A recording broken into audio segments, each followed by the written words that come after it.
आज हम लोगों का टॉपिक है गुड मॉर्निंग स्टूडेंट। आज हम लोगों का टॉपिक है सोर्सेस ऑफ एनर्जी। ओके, तो कल हम लोग जो वीडियो जो बनाए थे उसमें कोड थोड़ा सा टेढ़ा हो गया था। तो आज ओवरऑल पीछे हम लोगों ने क्या क्या पढ़े थे उस चीज़ के बारे में सिर्फ रिकवरी करा देंगे। बाकी तो हमने बोर्ड्स का फोटो आप लोगों को भेजा ही था। तो आज जो हम लोगों का टॉपिक है वो क्या क्या पढ़ना है, फ्यूल्स पढ़ना है, उसके बाद कैलोरीफिक वैल्यू पढ़ना है, उसके बाद कैरेक्टरिस्टिक्स ऑफ आइडियल फ्यूल्स पढ़ना है, और इनिशियल टेम्परेचर होता क्या है उसको जानना है, और फॉसिल फ्यूल्स होता क्या है, और कोल होता क्या है, और कोयला का इस्तेमाल होता क्या है, ये सब चीज पढ़ेंगे। और इससे पहले जो कल जो हम लोगों ने पढ़ा था वो पढ़े थे कि सोर्सेस ऑफ एनर्जी, एनर्जी होता क्या है, law of conservation of energy क्या होता है, रिन्यूएबल सोर्सेस ऑफ एनर्जी क्या होता है, non renewable sources of energy क्या होता है, ये सब चीज हम लोगों ने कल पढ़ा था। ओके, तो कल हम जल्दी जल्दी थोड़ा सा रिकैप करवा देते हैं कि एनर्जी क्या होता है। एनर्जी जिसको हिंदी में क्या कहते हैं, ऊर्जा कहते हैं। तो एनर्जी का डेफिनेशन क्या होता है, द एबिलिटी और capacity of A doing work that is called energy. किसी भी ऑब्जेक्ट के काम करने की क्षमता या वो ही हम क्या कहते हैं, एबिलिटी की एनर्जी कहते हैं। आप कोई भी काम कर रहे हैं, किसी भी ऑब्जेक्ट का वर्किंग एफिशिएंसी क्या है, वो चीज उसका क्या कहलाता है, एनर्जी कहलाता है। कोई आदमी कम समय में ज्यादा से ज्यादा काम करके दे रहा है तो समझिए कि उसकी एनर्जी ज्यादा है। कोई आदमी ज्यादा समय में कम काम करके दे रहा है तो उसकी एफिशिएंसी कम है। तो एफिशिएंसी के बेसिस पर आप जानते हैं कि उसका एनर्जी, किसका एनर्जी ज्यादा है और किसका एनर्जी कम है। तो कल हमने ये भी पढ़ा था renewable sources of energy. Renewable sources of energy को आप एक non conventional sources of energy भी कहते हो, और दूसरा non renewable sources of energy उसको आप कन्वेंशनल सोर्सेस ऑफ एनर्जी भी कहते हो।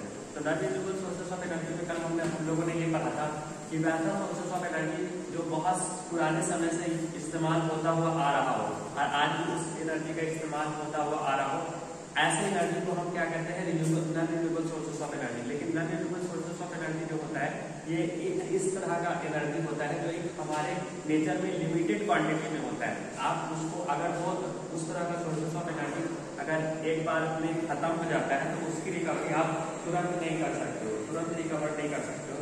तो ऐसे सोर्सेस ऑफ एनर्जी को आप क्या कहोगे, non renewable sources of energy. जैसे कोयला एक non renewable sources of energy है, पेट्रोलियम आपका एक non renewable sources of energy है, नेचुरल गैस एक non renewable sources of energy है। क्योंकि ये एक लिमिटेड क्वांटिटी में अगर ये आपका खत्म हो जाता है तो फिर आप इसको तुरंत रिप्लेस नहीं कर सकते हो। ओके, तो ऐसे सोर्सेस ऑफ एनर्जी को आप non renewable sources of energy कहेंगे। और रिन्यूएबल सोर्सेस ऑफ एनर्जी क्या होता है, वैसा सोर्सेस ऑफ एनर्जी जो हमारे नेचर में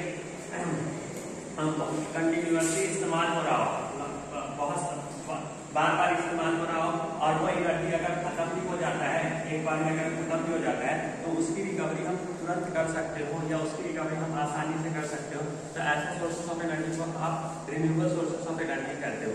रिन्यूएबल सोर्सेस ऑफ एनर्जी में हम लोगों ने कल पढ़ा था सोलर प्लांट हो गया, थर्मल पावर प्लांट हो गया, हाइड्रोथर्मल पावर प्लांट हो गया, विंड एनर्जी हो गया, ये सब आपका क्या है, रिन्यूएबल सोर्सेस ऑफ एनर्जी है। तो ये सब ओवरऑल कल क्या पढ़े थे कि हम लोग डिस्कस कर लिए थे। उस कल भी हम सॉरी चाहते हैं, थोड़ा सा बोर्ड से तेरा हो गया था। आज मैं उम्मीद करता हूँ कि आप लोगों को क्लियर बोर्ड से दिखाई देता होगा और सारा दिन अच्छे तरीके से होगा। तो चलिए आज हम लोग का टॉपिक क्या है, फ्यूल।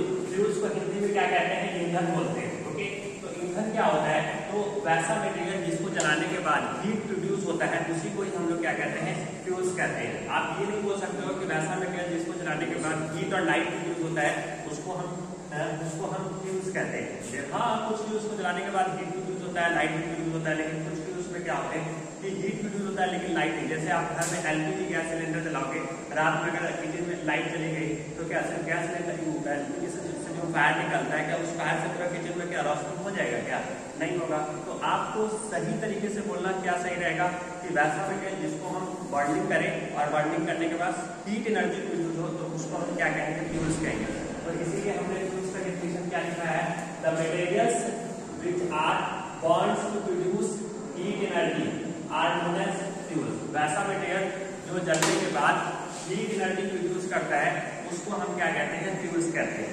जैसे कि आप कोयला को जलाओगे तो कोयला को जलाने के बाद क्या होता है, हीट एनर्जी प्रोड्यूस नहीं होता है क्या, लकड़ी को जलाने के बाद क्या हीट एनर्जी प्रोड्यूस नहीं होता है क्या, पेट्रोलियम को जलाने के बाद क्या हीट एनर्जी प्रोड्यूस नहीं होता है क्या, नेचुरल गैस को जलाने के बाद क्या हीट एनर्जी प्रोड्यूस नहीं होता है। ये सब आपका क्या होगा, फ्यूल्स होगा।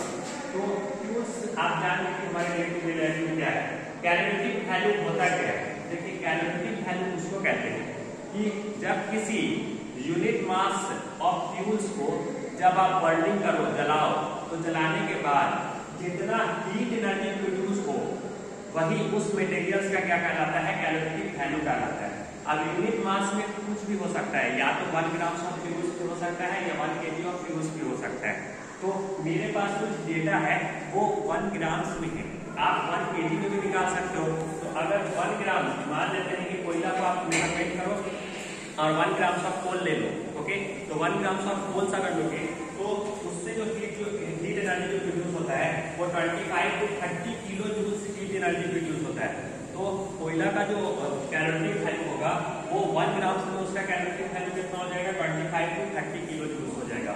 देखो किलो जूल जो होता है ये हीट एनर्जी का क्या होता है, यहाँ पर कैलोरीफिक वैल्यू का हीट एनर्जी का यूनिट्स आप मान सकते हो, ओके। उसी तरह से केरोसिन ऑयल, अगर 1 ग्राम ऑफ केरोसिन ऑयल लोगे तो उससे जो हीट एनर्जी जनरेट होगा वो 40 kilo joule heat energy produce होगा। तो वो उसका क्या हो गया, कैलोरीफिक वैल्यू हो गया। अब ये जरूरी नहीं है कोई आदमी 1 kg भी ले सकता है, कोयला में भी आप क्या कर सकते हो, जैसे हमने 1 ग्राम लिया है तो कोई आदमी 1 kg भी ले सकता है। तो वो 1 kg में जितना उसका हीट एनर्जी प्रोड्यूस होगा वो उसका क्या कहलाएगा, कैलोरीफिक वैल्यू कहलाएगा। उसी तरह इसीलिए हमने कैलोरीफिक वैल्यू का डिफिनेशन क्या लिखते हैं, the amount of heat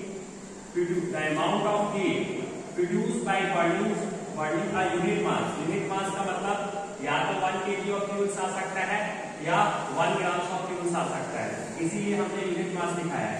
unit mass of fuels completely is known as calorific value, the amount of heat produce by burning a unit mass. मतलब जब किसी यूनिट मास को जब हम बर्निंग करें, जलाए, तो उसको जलाने में जितना हमारा हीट एनर्जी प्रोड्यूस होता है वो चीज हमारा क्या कहलाता है, कैलोरीफिक वैल्यू। मेरे पास ये कुछ डेटा है तो वो मेरे पास ग्राम में है। जैसे कि पेट्रोलियम है, पेट्रोलियम अगर 1 ग्राम ऑफ पेट्रोल लोगे तो उससे जो हीट एनर्जी जनरेट होगा वो 50 kilo joule heat energy generate होगा। तो उम्मीद करते हैं कि आपको कैलोरीफिक वैल्यू में कहीं से भी कोई प्रॉब्लम नहीं हुआ होगा। अब हम लोग देखते हैं कैरेक्टरिस्टिक्स ऑफ आइडियल फ्यूल्स, एक आदर्श ईंधन की क्या खासियत होती है। ऐसे आप देखा जाए कि इस दुनिया में ना तो कोई भी चीज परफेक्टली आइडियल होता है, लेकिन एक आइडियल ईंधन की क्या खासियत होती है, तो पहला आप बोल सकते हैं कि it should have a high calorific value. कोई भी ईंधन को हम आइडियल ईंधन तब मानते हैं या आइडियल फ्यूल तब मानते हैं जब उसका कैलोरीफिक वैल्यू हाई हो। कैलोरीफिक वैल्यू हाई होने का क्या मतलब है, कैलोरीफिक वैल्यू हाई होने का मतलब ये है कि जब आप किसी फ्यूल्स 1 यूनिट मास ऑफ, जब किसी फ्यूल्स में आप या तो 1 kg ऑफ फ्यूल्स लो या 1 ग्राम ऑफ फ्यूल्स लो, उस 1 kg फ्यूल्स और 1 ग्राम ऑफ फ्यूल्स को बर्निंग करने में जितना मैक्सिमम से मैक्सिमम हीट एनर्जी प्रोड्यूस होगा तो वो उसका कैलोरीफिक वैल्यू कहलाएगा। मान लो कि आप एक तरफ से क्या ले रहे हो, काउ डंग्स ले रहे हो, गाय का जो गोबर होता है, आप 1 ग्राम ऑफ काउ डंग्स ले लो और उसी 1 ग्राम ऑफ हाइड्रोजन गैस ले लो, तो काउ डंग्स में से 5 to 8 किलो जूल क्या होता है, हीट एनर्जी जनरेट होता है। वही हाइड्रोजन गैस में क्या होता है, 150 kilo joule heat energy generate होता है। तो अब आप बताओ मेरे हिसाब से, आप बताओ कि कौन सा आपके लिए अच्छा फ्यूल होगा, हाइड्रोजन गैस होगा या काउ डंग्स होगा, क्योंकि वो भी 1 ग्राम फ्यूल हीट एनर्जी यूज है, 1 ग्राम फ्यूल इस्तेमाल हो रहा है और ये भी 1 ग्राम फ्यूल इस्तेमाल हो रहा है। लेकिन इस 1 ग्राम फ्यूल में आपको सिर्फ 5 to 80 kilo joule heat energy produce हो रहा है। वही हाइड्रोजन गैस को आप बर्न करते हो तो 150 kilo joule heat energy produce होता है। तो इस तरह से आप कह सकते हो कि हाइड्रोजन का एक अच्छा कैलोरीफिक वैल्यू है, ओके। तो जिसका कैलोरीफिक वैल्यू हाई होगा तो वो हमारे लिए क्या होगा, गुड फ्यूल होगा। उसी तरह से it should burn without giving any small और हार्मफुल गैसेस। कोई भी अच्छा फ्यूल या आइडियल फ्यूल तो तब माना जाता है जब वो बर्निंग करने के बाद कोई धुआं ना निकाले, उससे कोई भी हार्मफुल गैस ना निकले, कोई पॉइजनस गैस ना निकले। जैसे कि आप देखो पुराने जमाने में या घर में गाँव में देहात में चले जाते हो तो खाना जो बनता है वो लकड़ी से बनता है। अब लकड़ी से भी आप खाना बना सकते हो, गैस चूल्हा से भी आप खाना बना सकते हो, लेकिन जब आप लकड़ी से खाना बनाते हो तो उससे क्या होता है कि आपका खाना तो बन जाता है लेकिन लकड़ी को जलाने के बाद धुआं ज्यादा निकलता है। अगर लकड़ी के आसपास आदमी कोई पढ़ाई कर रहा है तो वो क्या होगा, वो थोड़ा डिस्टर्बेंस प्रोड्यूस होता है और लकड़ी से जो धुआं निकलेगा वो धुआं क्या होता है, हार्मफुल गैस होता है वो हमारे एटमॉस्फेयर को क्या करता है, पॉल्यूट करता है, कार्बन डाइऑक्साइड गैस हो जाता है। तो उस हिसाब से वो हमारे लिए क्या हो जाएगा, हार्मफुल गैस हो जाएगा, आपका पॉइजनस गैस हो जाएगा। लेकिन जो आप एलपीजी गैस सिलेंडर चलाते हो तो ऐसा थोड़ी नहीं कि घर में गैस सिलेंडर जब चलता रहता है तो उसके जलने से आसपास आदमी डिस्टर्ब होता है, उससे तो डिस्टर्ब नहीं होता है। तो इस तरह से हम कह सकते हैं कि वो हमारे लिए क्या है, वेस्ट फ्यूल्स है, कोई भी धुआं नहीं निकलता है। लेकिन हर चीज का एडवांटेज और डिसएडवांटेज होता है, तो उसका भी एडवांटेज और डिसएडवांटेज है। जैसे कि एलपीजी गैस अगर कहीं से भी लीकेज करता हुआ रहेगा, पाइप में फॉल्टी होगा, ओके, तो उससे डायरेक्ट एकदम खराब गर्मी स्मेल निकलता है, ओके, जिससे ये पता चलता है कि घर में गैस लीकेज कर रहा है, ओके। तो उस लीकेज से हम पता कर पाते हैं कि हाँ ये घर में गैस लीकेज क्यों कर रहा है। तो उसका मेन रीजन ये होता है कि जो एलपीजी गैस सिलेंडर जो होता है उसमें एक स्पेशल टाइप का गैस भरा हुआ रहता है। उस स्पेशल टाइप का गैस का क्या नाम होता है, इथाइल मर्केप्टन होता है, जिसका फॉर्मूला होता है C2H5SH, ओके। ये इथाइल मर्केप्टन है, ओके, इसको हम कहेंगे इथाइल मर्केप्टन, इथाइल मर्केप्टन। यही गैस भरा हुआ रहता है जिसकी वजह से हमें गैस सिलेंडर का लीकेज का पता चलता है। अगर ये गैस नहीं भरा हुआ रहेगा तो गैस रिसाव भी करता रहेगा, लीकेज भी करता रहेगा और हमको पता भी नहीं चलेगा जब हम खाना बनाने जाएंगे, और तो क्या होगा, एक्सक्लूसिव हो जाएगा, एक्सीडेंटल केस हो सकता है।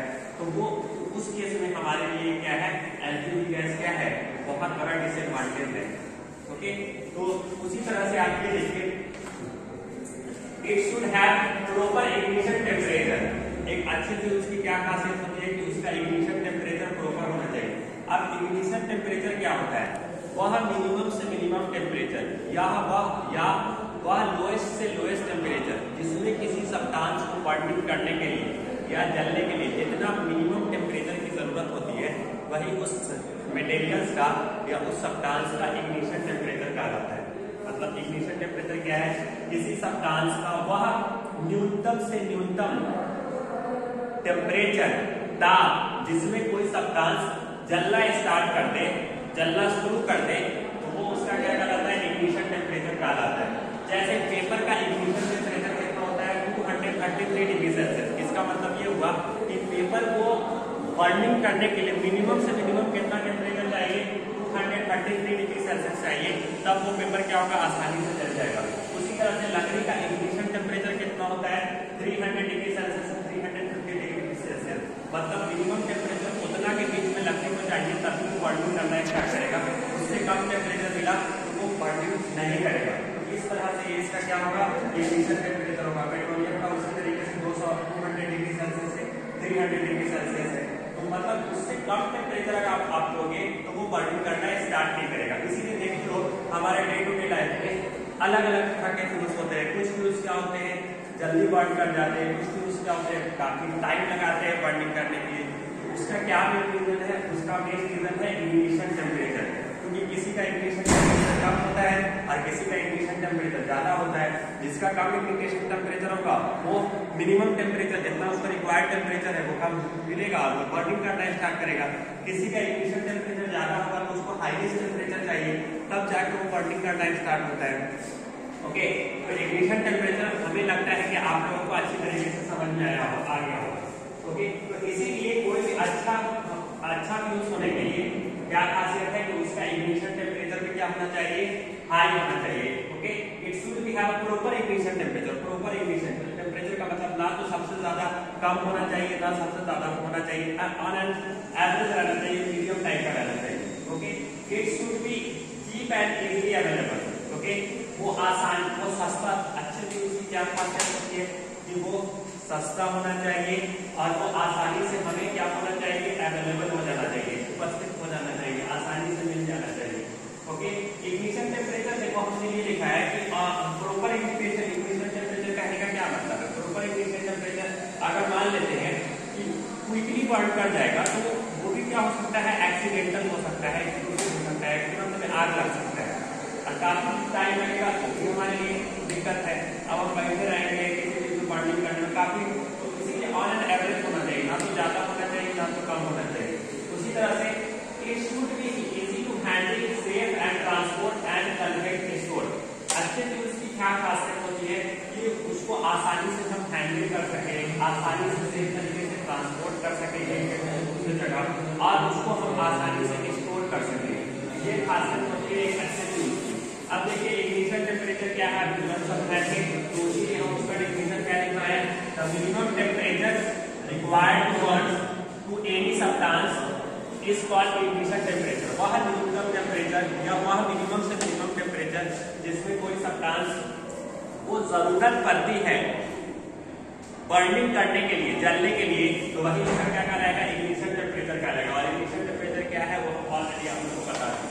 देखिए फॉसिल फ्यूल्स को हिंदी में क्या कहते हैं, फॉसिल फ्यूल्स को हिंदी में जीवाश्म ईंधन कहते हैं। ओके, अब फॉसिल फ्यूल्स होता क्या है, तो ऐसा माना जाता है या ऐसा कहा जाता है कि आज से बिलियंस और बिलियंस ऑफ ईयर्स पहले या ट्रिलियंस ऑफ ईयर्स पहले हमारे अर्थ सरफेस पर कोई ऐसी प्राकृतिक घटनाएं घटी होंगी या कोई नेचुरल डिजास्टर घटा होगा, ओके, जिसमें बहुत सारे बड़े बड़े पेड़ पौधे, प्लांट, एनिमल्स, ह्यूमन क्या हो गए होंगे, जमीन के अंदर फंस गए होंगे।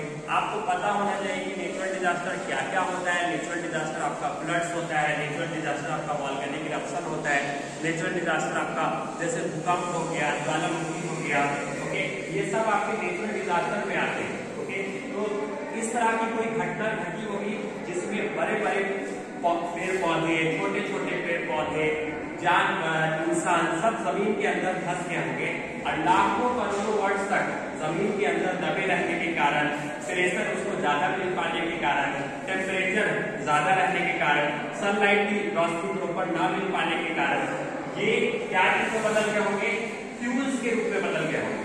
अब फॉसिल फ्यूल्स के अंदर हमको कौन कौन से फ्यूल्स मिलती है, तो उसके अंदर हमको क्या मिलता है, आपको कोयला मिलता है, दूसरा पेट्रोलियम मिलता है, तीसरा नेचुरल गैस मिलता है। अब कोयला कैसे मिलता है, तो ऐसा माना जाता है कि जो बड़े बड़े पेड़ पौधे है ना, जो बड़े बड़े पेड़ पौधे लाखों करोड़ों वर्ष तक दबे रहने के कारण उसके वजह से वो क्या बन गए होंगे, कोयला बन गए होंगे। और जितने भी छोटे छोटे पेड़ पौधे हैं वो जितने भी छोटे छोटे पेड़ पौधे हैं वो मिलियंस और बिलियंस ऑफ ईयर जमीन के अंदर दबे रहने के कारण वो किस चीज में बदल गए होंगे, पेट्रोलियम और नेचुरल गैस में बदल गए होंगे। ठीक है, ये ऐसा माना जाता है। ओके, तो इस तरह से हम उम्मीद करते हैं कि आपको जीवाश्म ईंधन या फॉसिल फ्यूल्स सेक्टर अच्छी तरीके से समझ में आ गया होगा।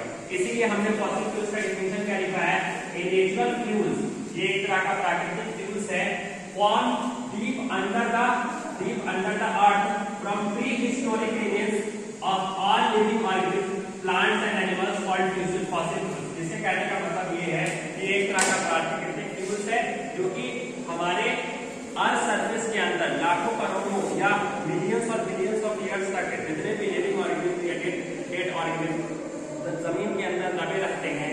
Okay, pressure, temperature, sunlight proper तरीके से न मिल पाने के कारण ये फ्यूल्स को बदलते हैं। अब ये फ्यूल्स में कौन कौन से बदलेंगे, तो इसका हम लिखना भूल गए थे। आप उसमें आप लिख सकते हैं कि इसके अंदर कौन कौन से फ्यूल्स मिलते हैं। तो देखिए हमने लिखा भी है नीचे में कि इसके अंदर आपका पेट्रोलियम मिलता है, ओके, दूसरा आपका नेचुरल गैस मिलता है और तीसरा आपका कोयला भी मिलता है। ओके, कोयला भी मिलता है। तो ये सारी चीज आपको पेट्रोलियम से मिलती है। तो इसी में हमने नोट्स में लिखवाया था कि जो बड़े पौधे हैं, बड़े पौधे से क्या मिलता है, कोयला मिलता है, और जितने छोटे छोटे पौधे जो जमीन के अंदर मिलियंस और मिलियंस ऑफ ईयर्स दबे रहे होंगे तो उससे आपका पेट्रोलियम और नेचुरल गैस बना होगा। ओके, ऐसा कंसीडर किया जाता है, ऐसा माना जाता है। देखिए, तो ओवरऑल ये चीज क्या हो गया, आप लोगों को अच्छी तरीके से समझ जाए। आपसे अगर कोई पूछेगा कि फॉसिल फ्यूल्स का एग्जांपल बताओ, तो आप क्या बोलिएगा, कोयला हो गया, पेट्रोलियम हो गया, तीसरा नेचुरल गैस हो गया। अब हम लोग आते हैं कोयला। कोयला क्या है, एक तरह का फॉसिल फ्यूल्स है, लेकिन किस टाइप का फॉसिल फ्यूल्स है। सोर्सेस ऑफ एनर्जी दो तरह के होते हैं, एक रिन्यूएबल सोर्सेस ऑफ एनर्जी, दूसरा non renewable sources of energy. तो कोयला आपका रिन्यूएबल सोर्सेस ऑफ एनर्जी है कि non renewable sources of energy है, इसको आप non renewable sources of energy कहेंगे।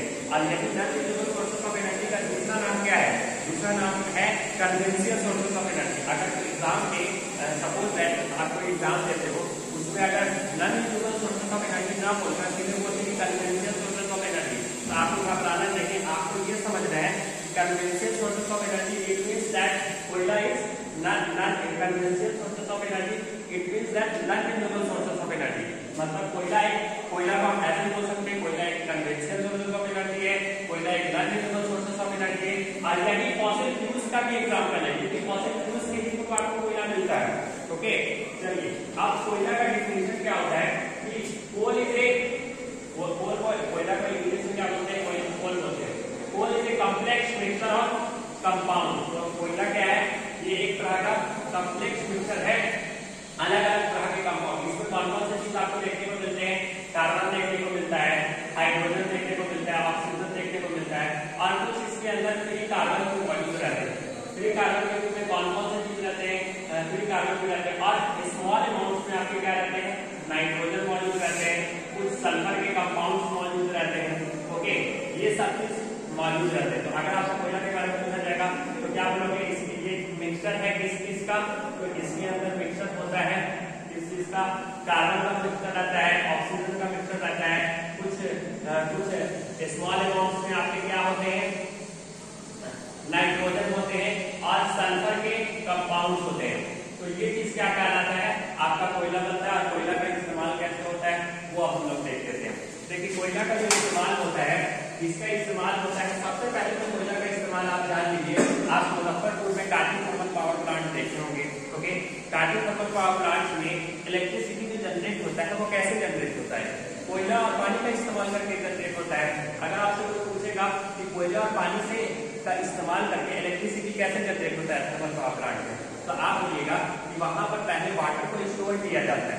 कुछ ऐसा अरेंजमेंट होता है कि वाटर को स्टोर किया जाता है और उस वाटर को हीट किया जाता है, किससे, कोयला से हीट किया जाता है। और जब कोयला से जब आप वाटर को हीट करोगे तो उससे क्या होगा, स्टीम जनरेट होगा, भाप जनरेट होगा। अब जो भाप क्या करेगा, प्रेशर डालेगा किस पर, टरबाइन पर। वो टरबाइन को क्या करेगा, रोटेट करवाएगा। अब ये टरबाइन आपका किससे जुड़ा हुआ रहता है, टरबाइन आपका किससे जुड़ा हुआ रहता है, टरबाइन आपका जुड़ा हुआ रहता है जनरेटर से। ओके, अब यही जनरेटर क्या करता है, इलेक्ट्रिसिटी प्रोड्यूस करता है। तो इस तरह से आपको समझ में आ गया कि थर्मल पावर प्लांट में इलेक्ट्रिसिटी प्रोड्यूस कैसे होता है। उसी तरह से हमारे अलग अलग तरह के प्लांट्स होते हैं, उसी तरह से आपके अलग अलग तरह के प्लांट होते हैं। पहले वो हम लोग डिस्कस कर लेंगे, पहले कोयला के बारे में देख लेते हैं। देखिए कोयला जो होता है, कोयला का इस्तेमाल कहाँ पे होता है, heating purpose in home and industry. इसका इस्तेमाल घरों में इस्तेमाल किया जाता है, थर्मल पावर प्लांट्स में किया जाता है, बड़े बड़े होटल वगैरह में भी किया जाता है। समझ में आएगा, हम बताएंगे कि थर्मल पावर। तीसरा है कि कोयला का इस्तेमाल कोक बनाने में। कोक क्या होता है, कोक होता है कि मान लीजिए ये कंटेनर है।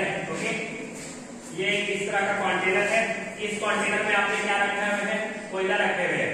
ओके, इसके अंदर क्या है, कोयला है। ओके, इसके अंदर पूरा कोयला भरा हुआ है और इसको आप क्या कर रहे हो, हीट कर रहे हो। ओके, हीट कर रहे हो, इसको हीटिंग दे रहे हो। और ये जो हीटिंग किया जा रहा है, एब्सेंस ऑफ एयर, मतलब ऑक्सीजन की अनुपस्थिति में, एब्सेंस ऑफ एयर, ऑक्सीजन की अनुपस्थिति में जब आप हीट करोगे ना, तब ये क्या चीज बनेगा, कोक बनता है। तो वही आपसे अगर पूछेगा कि कोक कैसे बनता है, तो आपको ये बताना है कि जब किसी कोयला को हम ऑक्सीजन के एब्सेंस में, ऑक्सीजन की प्रेजेंस में नहीं, ऑक्सीजन की उपस्थिति में नहीं, ऑक्सीजन की अनुपस्थिति में जब हम कोयला को हीट करते हैं, तब जाके ये कोयला आपका किस में बदलता है, कोक में बदलता है। ओके, तो इस तरह से आपको कोयला और कोक में कौन बेटर फ्यूज है, तो आप बताइएगा कोयला और कोक में बेटर फ्यूज कोक होता है, क्योंकि कोक क्या करता है, कम से कम मास में ज्यादा से ज्यादा हीट एनर्जी प्रोड्यूस करता है। अगर आप कोयला और कोक में कंपेयर करोगे और कोक किससे बनता है, वो कोयला से ही बनता है। देखिए इसका इस्तेमाल और कहां पे यूज किया जाता है, it is used to manufacture of coal gas, जो कोल से ही कोल गैस बनता है, coal gas mixture and hydrogen, methane and carbon. इस चीज का इस्तेमाल होता है कोयला से, आप ये सब चीज बना। उम्मीद करते हैं कि ये सारा चीज आप लोगों को बहुत अच्छी तरीके से समझ में आया होगा। ठीक है, बेस्ट ऑफ लक।